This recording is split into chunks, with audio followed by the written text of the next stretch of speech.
Hello everyone, welcome back to my channel. जैसा कि आपको विदित है, सेकंड ग्रेड मैथमेटिक्स का रिजल्ट डिक्लेयर कर दिया गया है, लेकिन वह रिजल्ट चर्चा का विषय बना हुआ है। आपको मालूम है चर्चा का विषय क्यों बना हुआ है? बहुत से अभ्यर्थियों के द्वारा 40% भी मार्क्स प्राप्त नहीं किए गए। नॉट अवेलेबल शो हो रहा है उसमें, ओबीसी वाले कैंडिडेट नॉट अवेलेबल, ईडब्ल्यूएस वाले नॉट अवेलेबल, उसमें भी एमबीसी वाले बहुत सारे कैंडिडेट ऐसे हैं जो कि उपलब्ध नहीं हुए। जो कुछ हुए भी थे उन्होंने जनरल फाइट कर दी होगी, जनरल वाले उसमें शो हो रहे हैं, दिखाई दे रहे हैं। तो ये ऐसा क्यों हुआ है, इसका रीज़न क्या है, उसके विषय में आज हम आपको चर्चा करके बताएंगे। उसी के विषय में आज हम चर्चा करेंगे, जिससे आपको मालूम हो जाएगा कि ऐसा क्यों हुआ है। जिसके बारे में जानकारी मिल जाती है कि ऐसा इसलिए हुआ है, तो ऐसी गलती आप नेक्स्ट एग्ज़ाम में नहीं कर पाएँ। इसलिए आज हम इस विषय पर चर्चा करेंगे, डीपली नॉलेज। तो एक बार ये रिजल्ट को आप देखिए, पीडीएफ में आपको बता रहा हूँ, एक बार इस आप पीडीएफ को देखिए, उसके बारे में आप कट ऑफ देखिए, एनालिसिस कीजिए, उसके बाद हम चर्चा करते हैं। हेलो एवरीवन, यहाँ पर आपको दिखाई दे रहा है दिनांक 2/8/2023 को ये सेकंड ग्रेड की कट ऑफ जारी की गई है। इसमें देखिए आप आगे की ओर अब हम चलते हैं कट ऑफ की ओर directly. Cut off marks TSP area की देखिए पहले जनरल की कितनी गई है, 217.38 गई है ये। और यहाँ पर जो विडो है, डिवोर्स है, नॉट अवेलेबल आपको दिखाई दे रहा है। तो नॉट अवेलेबल देखो अधिकतर है ही, यहाँ पर जनरल की देखो 200 है, EWS not available, SC 182.50, ST 190.0। लेकिन जो डिवोर्स है, विडो है, ये यहाँ पर आपको दिखाई दे रहा है नॉट अवेलेबल हैं। ओबीसी में भी नॉट अवेलेबल, एमबीसी में नॉट अवेलेबल, उपलब्ध है ही नहीं। इन्होंने 40% का जो क्राइटेरिया है वो पास किया ही नहीं है। यहाँ पर एन से तात्पर्य आपको दिखाई दे रहा है candidates not available due to minimum qualifying marks as per service rules है।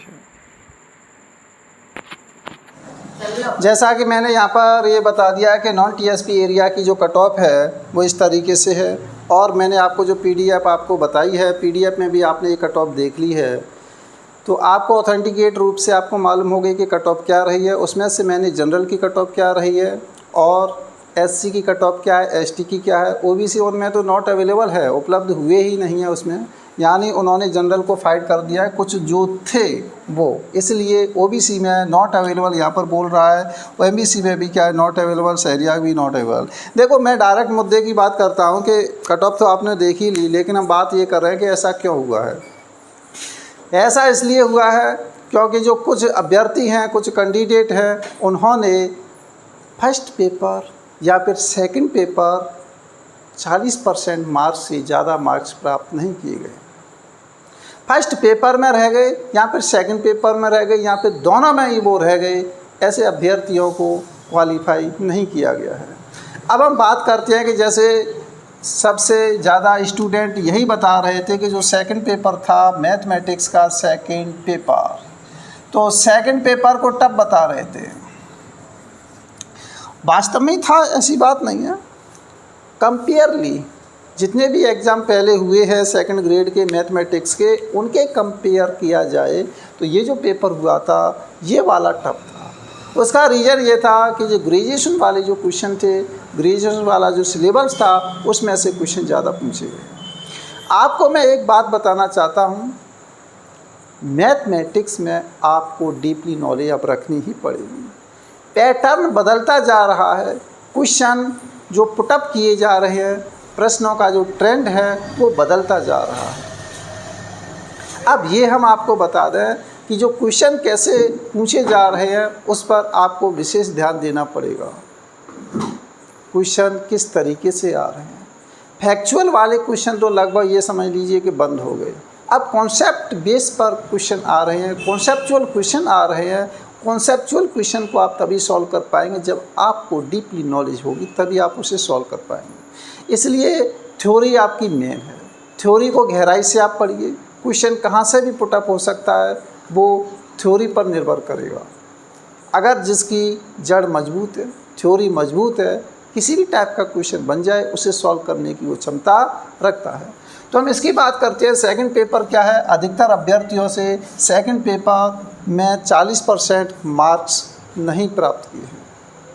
अधिकतर स्टूडेंट ऐसे जिन्होंने सेकंड पेपर में 40% मार्क्स अर्जित नहीं किए हैं। इसलिए मैं आपको ये सलाह देता हूँ कि जो मैथमेटिक्स है उसकी आप डीपली नॉलेज रखिए, और जो जीके वाला जो पार्ट है, जीके वाला जो पेपर था, उसमें इस तरीके से आप मेहनत कीजिए कि आप मैक्सिमम कम से कम 60% बनाने की कोशिश करें। 60% की सोचेंगे तब बन पाती है, 50%, 45%, तब आपके नंबर आ सकते हैं।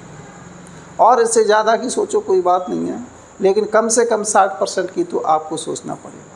क्यों? उसका रीज़न ये है क्योंकि आप जैसे 60% प्रेजेंट पे बना रहे हो किसी टेस्ट सीरीज़ के माध्यम से या कैसे भी, अगर पेपर टफ आ जाता है तो आप 45%, 50% के बिटवीन रहे हुए तो आप उसमें क्वालिफाई हो सकते हैं।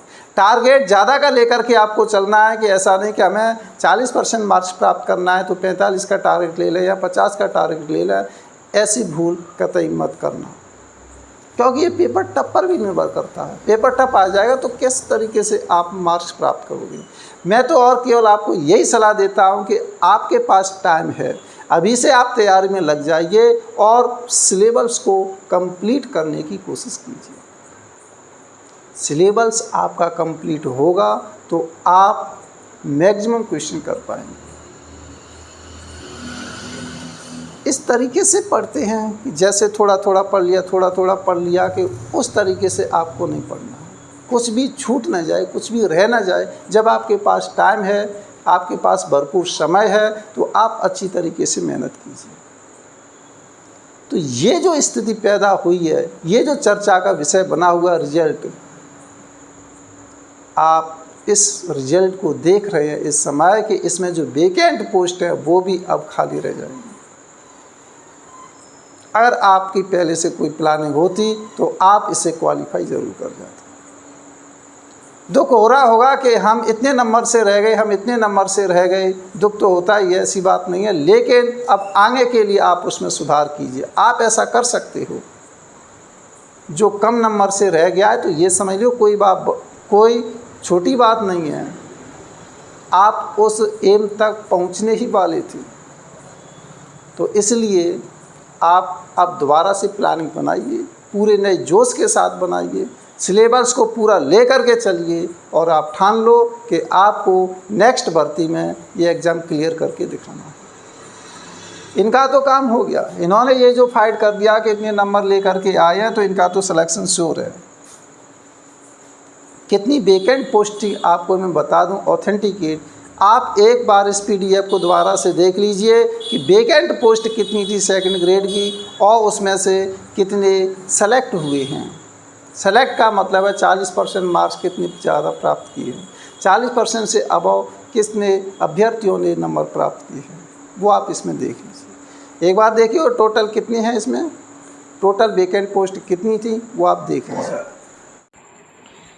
यहाँ पर ये पीडीएफ आपको दिखाई दे रही है, सेकंड ग्रेड वर्क की वेकेंट पोस्ट वाली पीडीएफ है। हम डायरेक्ट गणित की वैकेंसी की बात करते हैं। गणित में यहाँ पर कुल 1613 पद क्रिएट किए गए थे। सामान्य क्षेत्र के यहाँ पर 1356, टीएसपी क्षेत्र के 244, शहरिया के 13 हैं। यहाँ पर इस प्रकार टोटल जो पोस्ट हैं 1613 हैं। जैसा कि आप यहाँ पर देख रहे हैं, मैंने यहाँ ये जो लिखा है पीडीएफ में से यहाँ पर लिख दिया है। टोटल जो वेकेंट पोस्ट थी नॉन टीएसपी क्षेत्र की 1356 पोस्ट उसमें शो हो रही हैं। टीएसपी क्षेत्र की 244 टोटल पोस्ट थी, शहरिया की 13 पोस्ट थी। इस प्रकार टोटल वेकेंट पोस्ट थी वो 1613 वेकेंट पोस्ट थी। अब हम बात करते हैं कि इन पोस्ट में से, इन वेकेंट पोस्ट में से कितनी फिल होने जा रही हैं। तो यहाँ पर टीएसपी क्षेत्र की 15 पोस्ट फिल होने के लिए जा रही हैं। नॉन टीएसपी क्षेत्र की 905 और इस प्रकार टोटल फिल हो जाएंगी 920 फिल होने के लिए जा रही हैं। इनके डॉक्यूमेंट वेरिफिकेशन किया जाएगा। डॉक्यूमेंट वेरिफिकेशन में किसी की मिस्टेक आती है तो उसी को बाहर किया जाएगा। ऐसा कम चांस होता है, लेकिन ये जो पोस्ट है ये लगभग फिल हो ही जाएंगी। बात तो हमें इसकी आती है कि जो 40% का क्राइटेरिया रखा गया था आरपीएससी के द्वारा, उस क्राइटेरिया को अभ्यर्थी पार नहीं कर पाए। तो जो क्राइटेरिया था उसकी प्लानिंग आपको करनी है।